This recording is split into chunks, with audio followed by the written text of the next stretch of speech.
Hello everyone, welcome back to my channel topper stop. तो सुबह हो चुकी है, मैं अच्छे से फ्रेश होके शावर लेके बैठ गई हूँ अपने माइंड मैप्स को रिवाइज़ करने के लिए। ज्योग्राफी अभी मैं कर रही हूँ, तो उसके लिए मैंने कुछ माइंड मैप्स बनाए थे। वो ऐप वगैरह भी मैं अभी आपके साथ शेयर कर दूँगी किस तरीके से।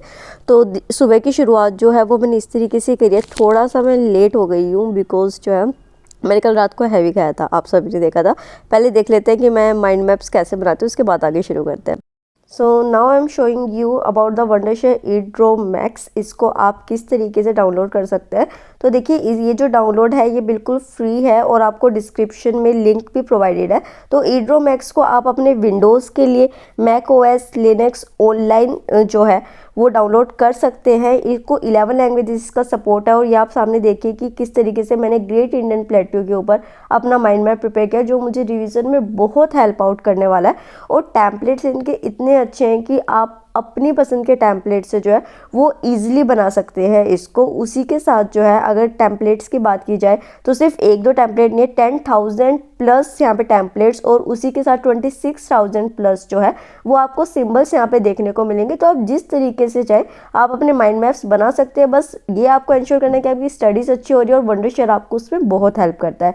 उसी के साथ जो है अगर आप अपनी फाइल्स को कहीं भी शेयर करना चाहते, सिंक करना चाहते, कोलैबोरेट करना चाहते, तो वो भी आपके लिए इजीली हो जाएगा किसी भी डिवाइस पे anywhere with download as word, PDF, HTML and images. So link is in description box.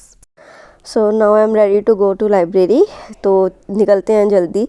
थोड़ा सा आज मैं लाइब्रेरी के लेट, मतलब लेट उस तरीके से नहीं, मतलब सुबह उठी हेयर वॉश वगैरह करते उसमें लेट हो जाते हैं, तो मैं यहाँ पे निकल चुकी हूँ। अच्छा, बहुत स्टूडेंट्स पूछते हैं कि मोटिवेशन का फैक्टर क्या होता है। देखिए, मैं रिक्शा से जब जा रही थी ना, तो ये भैया थे, इनको पता था इनको काम करना है। इन्होंने अपने आप को कंबल से कवर किया, बट ये निकल गए काम के लिए, क्योंकि इनको पता है कि अगर ये काम पे नहीं निकलेंगे तो आज शायद इनका गुजारा नहीं होगा।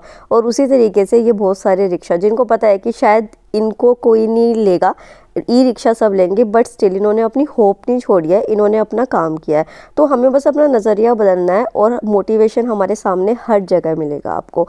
अब सुबह आपने देखा है कि मैंने ब्रेकफास्ट नहीं किया है। मैं अनशन जो मिल रहा है बाहर का आजकल वही खा रही हूँ, क्योंकि जैसे अगर मैं थोड़ा सा भी लेट होने लगती हूँ, मेरे को एंग्जाइटी डेवलप होनी शुरू हो जाती है, और फिर मैं निकल जाती हूँ बाहर, जो कि बहुत अनहेल्दी है। बहुत सारी चीज़ें गलत अभी मैं कर रही हूँ, बट स्टिल अभी जो है वो मुझे अपनी डाइट चेंज करनी है। तो चलिए शुरुआत जो है वो अपने न्यूज़पेपर से करते हैं, जो कि अब डेली है। बीच में एक दो दिन मेरा न्यूज़पेपर भी मिस हो गया था, बहुत मतलब डिसऑर्गेनाइज हुई चीज़ें, बट स्टिल मैंने बहुत जल्दी से उसको जो है वो ठीक कर लिया है, जो एक प्लस पॉइंट मुझे लगता है कि खामियां आती है बीच में, बट आपको जल्दी जल्दी उनको रिकवर कर लेना चाहिए, फिर कोई दिक्कत नहीं होती। तो यहाँ पे इस तरीके से मैं जो है वो अपना न्यूज़पेपर कर रही हूँ। अभी आपने देख रहे हैं कि मैं ज्योग्राफी कर रही हूँ, तो इस उससे रिलेटेड जो है वो न्यूज़पेपर में एक ऑर्गेनिक फार्मिंग कॉफ़ी से रिलेटेड जो है वो न्यूज़ आ गई थी, जो मुझे GS3 के पोर्शन के लिए अपनी इम्पोर्टेंट लगी। तो मैंने उसको मार्क कर लिया, और उसी के साथ जो मेरे नोट्स हैं, जो मैंने ज्योग्राफी के कुछ नोट्स मैंने पहले भी बनाए हुए हैं। ओबियसली ऐसे तो नहीं है ना कि मैं जस्ट एक बिगिनर हूँ। तो यहाँ पे जो है वो मैंने अपने एग्रीकल्चर के नोट्स ओपन करे, और जहाँ पे कॉफ़ी रिलेटेड मैंने लिखा हुआ था। देखिए, ये जो रिंग फाइल होती है, जो A4 शीट्स होती है, इनका यही बेनिफिट होता है, आप आराम से चीज़ें जो है ना वो ऐड ऑन कर सकते हैं जब आती हैं। तो कुछ कुछ पॉइंट्स ही होते हैं आपको ऐड ऑन करने होते हैं, बेसिक पॉइंट्स सेम रहते हैं। तो यहाँ पे कॉफ़ी का ये था, तो अब मैं क्या करूँगी कि बस एक छोटा सा जो है वो मैं इस तरीके का सा पेज लूँगी। इसको आई डोंट नो क्या कहते हैं, आई थिंक स्टिको नोट्स कहते हैं। तो हाँ, जो स्टिको नोट्स है, इसके ऊपर मैंने वो पॉइंट्स मार्क कर लिए जो मुझे GS3 में वर्क कर सकते हैं, या फिर मैं कोई एग्जाम्पल भी दे सकती हूँ किसी और आंसर में। और देन मैंने इसको यहाँ पे स्टिक कर दिया, जो एक एड ऑन पॉइंट हो गया। तो यही होता है, पहले आपको बेसिक करना है, फिर वैल्यू एडिशन करना है, ठीक है। देन जो है अपने करंट अफेयर्स से जो है वो शुरू करते हैं। तो करंट अफेयर्स जो है वो अभी मैं इकोनॉमी का कर रही थी, क्योंकि देखिए इकोनॉमी जो है ना वो एक ऐसा पार्ट है। मेरे को कुछ कमेंट्स आए थे कि इकोनॉमी कैसे करनी है। देखिए, इकोनॉमी के जो बेसिक्स के चैप्टर होते हैं ना वो तो सेम ही रहते हैं, मतलब 5-6 चैप्टर्स हैं जिनसे आते हैं। इकोनॉमी का जो करंट अफेयर होता है ना, और जो इकोनॉमिक सर्वे और जो बजट आता है, वो बहुत ज़्यादा इंपॉर्टेंट होता है। तो आपको इसके ऊपर फोकस करने की बहुत ज़रूरत होती है, तो आप इसको ज़रूर अच्छे से करिए, ठीक है। तो यहाँ पे जो है वो इस तरीके से मैं अपना करंट अफेयर कर रही थी। करंट अफेयर को मैं अच्छा खासा टाइम दे रही हूँ, बिकॉज अभी आपने मेरी मंथली स्ट्रेटेजी देखी थी, तो मुझे जल्दी से जल्दी जो है इन सारी चीज़ों को वाइंड अप करके नेक्स्ट मंथ से अपनी फुल फ्लेज रिवीजन शुरू करनी है। तो अब यहाँ पे जो है वो मैं लंच करने के लिए बैठ गई थी, और मैं अपनी फ्रेंड को बता रही थी, मैंने ना अभी फिजिक्स वाला का एक वो देख लिया एपिसोड, और मेरे को बहुत इंस्पिरेशन मिली, सच में बहुत अच्छी बातें उन्होंने सर ने बताई थी। तो मैं यहाँ पे जो है उसको यही बात बता रही थी कि लोग सोचते हैं एकदम से जब रिजल्ट मिलता है कि अरे उसने लक ने साथ दे दिया होगा, बट लक कुछ नहीं होता। दुनिया भर के फेलियर्स होते हैं, पता नहीं कितनी मेहनत लगी होती है। जब वो रिजल्ट एकदम से सामने आता है तो लोग सोचते हैं कि लक साथ दे दिया होगा या अभी किस्मत चमक गई। वो मेहनत होती है कई सालों की। तो मैं वही वाली बातें इसको बताते बताते लंच कर रही थी। उसके बाद जो है वो आज थोड़ी सी धूप आई हुई थी, तो मैं सूरज देवता के दर्शन करने के लिए, थोड़ी सी धूप सेकने के लिए जो है वो, ये बच्चे यहीं पे ऐसे ही पढ़ते रहते हैं, तो मैं वहाँ पे गई, धूप सेकी। एंड देन अगेन जो है मैं आके अपना करंट अफेयर जो है वो मैंने शुरू कर दिया था। उसके बाद जो है वो मैं इस तरीके से जो है अपने यूपी पीसीएस का भी मैंने कंटेंट शुरू कर दिया है, बिकॉज फैक्ट्स जो है वो इंपॉर्टेंट। जल्दी मैं वो स्ट्रेटजी भी आपके साथ शेयर करूँगी। देखिए, चैनल का नाम मैं ऐसे ओपनली नहीं बता सकती, आप सामने स्क्रीन पे देख सकते हैं चैनल का नाम। तो आप यहाँ का टेलीग्राम चैनल जाके ज्वाइन कर लीजिए इनका, तो वहाँ पर आपको फैक्ट्स मिलते रहेंगे, सही फैक्ट्स मिल जाते हैं यहाँ पर। तो इस तरीके से मैं जो है वो फैक्ट्स को याद करी हूँ। फैक्ट्स को याद करने का मैंने जो तरीका रखा है वो ये रखा है अपना, कि जैसे कि मान लें माउंटेन सिस्टम है और नेशनल पार्क का, मैं एक एग्जांपल लेके चल रही हूँ। तो डेली 2 माउंटेन रेंजेस मैंने याद कर ली और 2 नेशनल पार्क याद कर लिए। ये नहीं है कि 10 के 10 नेशनल पार्क एकदम से करने हैं, ठीक है। तो इस तरीके से मतलब कि एक कॉन्टीन्यूअस मैनर में आपका ये हो जाता है। तो ये वाला सारा पोर्शन जो ज्योग्राफी का मैंने लिखा हुआ था टारगेट, ये मेरा पूरा हो गया है।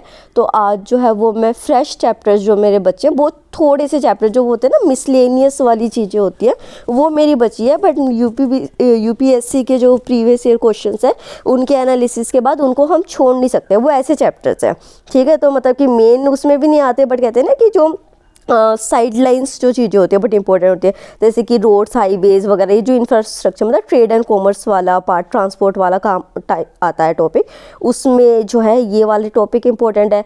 पॉपुलेशन और जो सेंसस है उससे रिलेटेड क्वेश्चंस पूछे गए थे, हालांकि अभी नहीं पूछे जा रहे, अभी करंट अफेयर रिलेटेड। और मिनरल्स और इंडस्ट्रीज़ वाले चैप्टर्स तो भी अच्छे से रट के जाना, ये यूपी पीसीएस और यूपीएससी दोनों के लिए इंपॉर्टेंट है।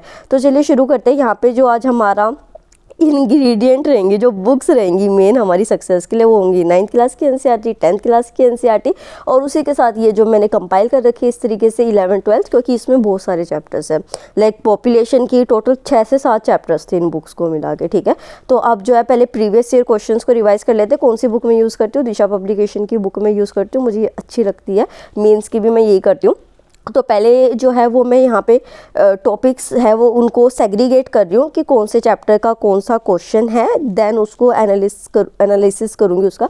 क्योंकि जो फिजिकल ज्योग्राफी थी उसका मैं ये चीज़ कर चुकी थी, ऐसे टॉपिक वाइज मैंने जो आपको दिखाया भी था, इसका मैंने नहीं किया था, वो कर रही थी। देन एक छोटा सा चाय का ब्रेक लेके, क्योंकि प्रीवियस ईयर क्वेश्चंस जो है ना, मतलब ये चैप्टर्स लगते छोटे हैं बट इससे आई थिंक 200 के अराउंड क्वेश्चंस थे पिछले वो 20 साल के, तो वो मेरे को करने थे। तो मैं अपना चाय पीते पीते अपना प्रीवियस ईयर क्वेश्चंस जो है वो कर रही थी, बिकॉज ये जो है ये उतना प्रीवियस ईयर क्वेश्चंस करना उतना ही इंपॉर्टेंट है जितना कि आप अपने मेन सब्जेक्ट को पढ़ रहे हैं, ठीक है। तो इसके ऊपर आपको इक्वल फोकस करना है, चाहे पीसीएस की बात हो चाहे यूपीएससी की बात हो, दोनों के लिए, ठीक है। तो फिर जो है मैनग्रोव्स जो था ना, उससे रिलेटेड क्वेश्चंस पूछे गए थे अच्छे खासे यहाँ पे। तो मैं और मैनग्रोव्स को एक डिटेल फॉर्म में जो है वो ज्योग्राफी में बुक में नहीं दे रखा, तो मैंने सोचा कि क्यों ना मतलब अपने गूगल बाबा की हेल्प ली जाए। यार इंटरनेट जब इतनी डिजिटलाइज हो चुकी है तो अपने इस चीज़ को करो ना डिजिटली। हालांकि मैं खुद एक जो है वो बहुत ही ओल्ड फैशन स्टूडेंट हूँ, जिसको हार्ड कॉपी पसंद है, जिसको हाथ के लिखे नोट्स पसंद है, सारी चीज़ें। बट अब मैं भी अडेप्ट करने लगी हूँ, क्योंकि इसके बिना गुजारा नहीं है इन चीज़ों के बिना, ठीक है। पता नहीं यूपीएससी क्या क्या कराएगा। तो यहाँ पे जो है वो मैनग्रोव्स को मैं सर्च कर रही थी, और ऐसे ही करना है आपको, कोई भी टॉपिक जो सर्च करना है उसके बाद यूपीएससी लिख देना है। जैसे ही वो आएगा तो इंस्टीट्यूट्स के वो आ जाएंगे। अब ये आपकी मर्ज़ी है, आप जिसके देखना चाहें देख सकते हैं, ये आपके ऊपर डिपेंड करता है। मैं जो है ये 3-4 साइट्स है इनको देखूंगी, जो मुझे पॉइंट मतलब कि लगेगा कि हाँ प्रीवियस क्वेश्चंस में पूछा गया है, तो वो मैं यहाँ पे कर लूँगी। तो यहाँ पे फर्स्ट दृष्टि के ये जो नोट्स थे, इससे हालांकि मेरा बहुत सारा मैनग्रोव का जो पार्ट था वो कवर हो गया था, बट उसके बाद अभी मुझे याद नहीं आ रहा कौन सी साइट थी, वहाँ से मैंने कुछ साइट्स भी नोट की थी। मतलब टोटल 3 साइट्स से जो है वो मैंने अपने मैनग्रोव के नोट्स बनाए थे। और अच्छी बात यह है कि वो सारे टॉपिक्स जो कि प्रीवियस ईयर क्वेश्चन में पूछे गए थे, वो सारे मेरे इन तीनों साइट्स से जो है वो कवर हो गए थे। तो मेरे को एक सेटिस्फैक्शन था कि चलो मेरा टाइम लगा, बट स्टिल मैंने पूरा टॉपिक जो है वो कंप्लीट कर लिया, ठीक है। तो उसके बाद जो है वो इसी तरीके से अपने नोट्स कंप्लीट करते करते मैंने जो है मतलब कुछ ना मिसलेनियस टॉपिक्स निकाले हैं, जैसे कि ये मैनग्रोव हो गया, उसी के साथ जो हिली रेंजेस है उससे बहुत क्वेश्चंस पूछे गए थे, ट्राइब रिलेटेड क्वेश्चंस बहुत पूछे गए थे, जो कि डायरेक्टली एनसीईआरटी में शायद नई चीज़ें आपको देखने को मिलेगी एक इंटीग्रेटेड फॉर्म में। तो मैंने ये हील्स का देखा, मैंने देखा कि कंटेंट बहुत सारा है, हाथ से नोट्स बनाने लगे तो उतने एफिशिएंट भी नहीं बनेंगे, तो क्या करूँ। तो फिर जो है वो मैंने एक हार्ड डिसीजन लिया कि अब तो भाई डिजिटली पढ़ना ही पड़ेगा। तो ये PMFIS करके साइट थी, ये मैं आपको नाम इसलिए बता रही हूँ, कोई प्रमोशन वगैरह कुछ नहीं है इस तरीके से, क्योंकि ना इस पर सच में अच्छा था कंटेंट। तो अगर आपको ये देखना है ना तो आप इसको ज़रूर देखिए। मैं इसको कॉपी करती हूँ और मैं सैमसंग नोट्स में जाके जो है वो उसको पेस्ट कर देती हूँ। एंड अब यहाँ पे क्या करूँगी, जिस तरीके से मैं करंट अफेयर करती हूँ ना हाईलाइट करके सॉरी, तो यहाँ पे क्या करूँगी, मैं ये सारे पॉइंट्स जो है वो हाईलाइट कर लूँगी और फिर वो मेरे लिए इजी हो जाएगा और इम्पोर्टेंट भी मार्क करती रहूँगी। तो अगर मुझे पता होता ना तो मैं मैनग्रोव भी ऐसे कर लेती, अब मेरे को पछतावा हो रहा है, मेरा टाइम बच जाता है यार। बट ठीक है, आगे से मैं इस तरीके से ही करूँगी, जो चीज़ हाथ वाली ही ज़रूरी होएगी तो वो हाथ से लिखूँगी। बट स्टिल बहुत टाइम से हो गया था मेरा, और रिविज़न भी अच्छे तरीके से हो जाएगी, अब मैं मॉडर्न हो रही हूँ तो जोक्स अपार्ट, अब जो है वो एनसीईआरटी को शुरू करते हैं। पॉपुलेशन को मैं यहाँ पे कर रही थी, आज मैं घर भी लेट जाऊँगी क्योंकि मुझे ये करके जाना है, एज जो है कल मॉक का दिन आ जाएगा हमारा, है ना। फिर आगे और सब्जेक्ट्स भी शुरू करने हैं जो हमने स्ट्रेटजी बनाई थी, तो यहाँ पे मैं इसी को करती हूँ। दैन उसके बाद जो वो मैं घर के लिए निकल जाती हूँ, अंधेरा हो जाता। पर आज सुबह आपने देखा कि मैं कितना अनहेल्दी खा रही हूँ 2-3 दिन से, तो अब मैंने डिसाइड कर लिया कि मैं अच्छा ही खाऊँगी। तो पहले जो है यहाँ पर जाके मैं थोड़ी सी शॉपिंग करती हूँ। स्ट्रॉबेरीज़ मुझे बहुत पसंद है, और स्ट्रॉबेरीज आपको पता है कि पंचकुला हरियाणा में सबसे ज़्यादा बनती है। हम भी हरियाणा वाले शौक हो गए थे इस बात को सुन के कि लिटरली हरियाणा में सबसे ज़्यादा स्ट्रॉबेरीज लगती है। तो स्ट्रॉबेरीज लेके और कुछ ऐसी सैलेड वाली वेजीज लेके कि ताकि एक सही लाइफस्टाइल को शुरू किया जा सके। यहाँ पे मैं ओट्स वगैरह ले रही थी, बट जो मुझे मतलब एक साइज़ चाहिए था वो वाला मिला नहीं, तो मैंने ये छोटे पैकेट्स ही ले लिए कि चलो 4-5 दिन के ब्रेकफास्ट का तो काम चलेगा। तो फिर जो है वो मैं घर इस तरीके से घर पे आ गई। घर पे आने के बाद जो है ये मेरा डिनर था, 2 सैलेड और थोड़ी सी जो है वो दाल। अच्छा, ये वाला जो है ना, ये वाला खाना एक तरीके का फैक्टर है जो आपको सुबह उठने में हेल्प करता है। अगर आप डिनर 7 बजे तक कर लेते हो और ऐसा लाइट खाना खाते हैं ना, तो उससे सुबह अपने आप आपकी नींद खुल जाती है। जितना आप लेट खाना खाएंगे, जितना हैवी खाएंगे, वो आपको रोकेगा सुबह उठने से, ठीक है, क्योंकि आपके अंदर वो आलस रहेगा। और अगर आप जल्दी खाना खा लेंगे तो उससे आपका डाइजेशन जल्दी हो जाएगा और फिर आपके माइंड को कोई और काम नहीं होगा, वो आराम से आपको सो लाएगा 5 से 6 घंटे और आप बिल्कुल फ्रेश उठेंगे, ठीक है। तो उसके बाद जो है वो यहाँ पे जो मेरे पेंडिंग टॉपिक्स रह गए थे वो जो है मैं यहाँ पे कर रही हूँ। बट स्टिल मेरा एक टॉपिक रह गया है ट्राइब का, तो वो वाला टॉपिक अब मैं देखती हूँ कि आगे कैसे कवर करना है। तो like, share and subscribe if you like this vlog. Thank you.